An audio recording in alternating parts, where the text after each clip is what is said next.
Maging sa Ilocos Norte na mismong probinsya ni Pangulong Bongbong Marcos, may mga flood control project ang mga kumpanyang konektado sa mag-asawang Diskaya. Ang ilan, sira ng ating puntahan kahit wala pang isang taon. What? What the f***? Nakatutok live si Rafi Tima. Rafi. Emil, nandito nga ako sa isa sa mga nasirang flood control project na konektado sa mga diskaya dito sa Ilocos Norte. Ilang buwan pala daw ito ng rumagasa at dumaan dito at nasira ito ng bagyong Egay. Ang kapuna-puna ay magkakadikit at halos pare-pareho ang presyo ng mga proyekto rito.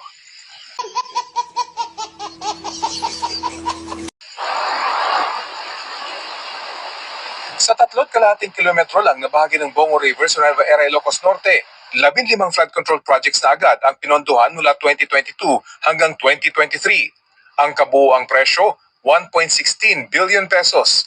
3 kumpanya ang naka-corner sa mga proyekto batay sa datos na sinuri ng GMA Integrated News Research mula sa sumbong sa Pangulo.ph website.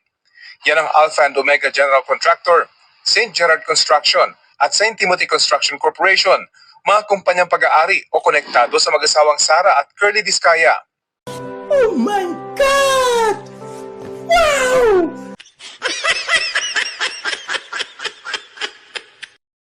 Siyam sa mga proyekto nila sa Bongo River, pare-parehong mahigit 96 million pesos. Marami dito si Rana.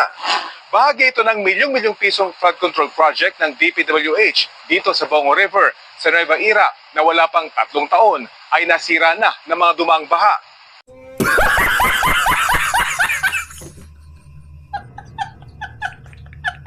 Na-audit naman daw ng COA at napatunayang eto nga, nagawa ang proyekto. Pero kung pasok ba ito sa specification, hindi pa masagot ng mga otoridad. Maliit lang sirang bahagi ng river wall na ito, pero sa kabilang pampang, washed out ang malaking bahagi ng halos bagong gawa at konkretong river wall.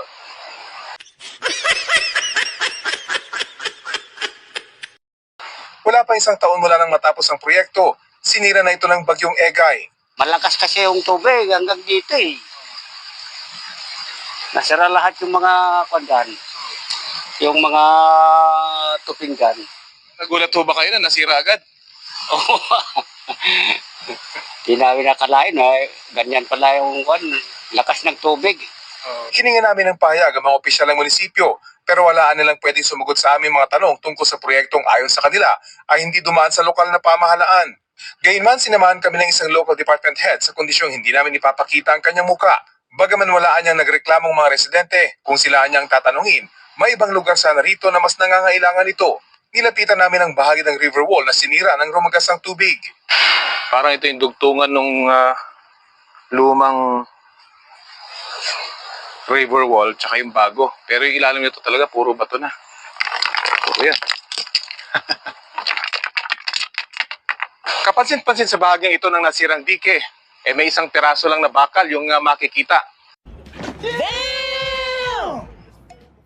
At yung kapalang semento sa ibabaw nito, ilang pulgada lang. Ang ilalim nito, puro bato na. Pero hindi lang sa Bongo River may proyekto ang mga kumpanya ng mga diskaya. Katunayan, sa 36 na flood control projects sa Nueva Ecija, 32 ang pinaghati-hatian ng 5 kumpanyang konektado sa mga diskaya. 16 sa proyektong ito noong 2022 hanggang 2023, pare-parehong nasa mahigit 48 million pesos ang halaga.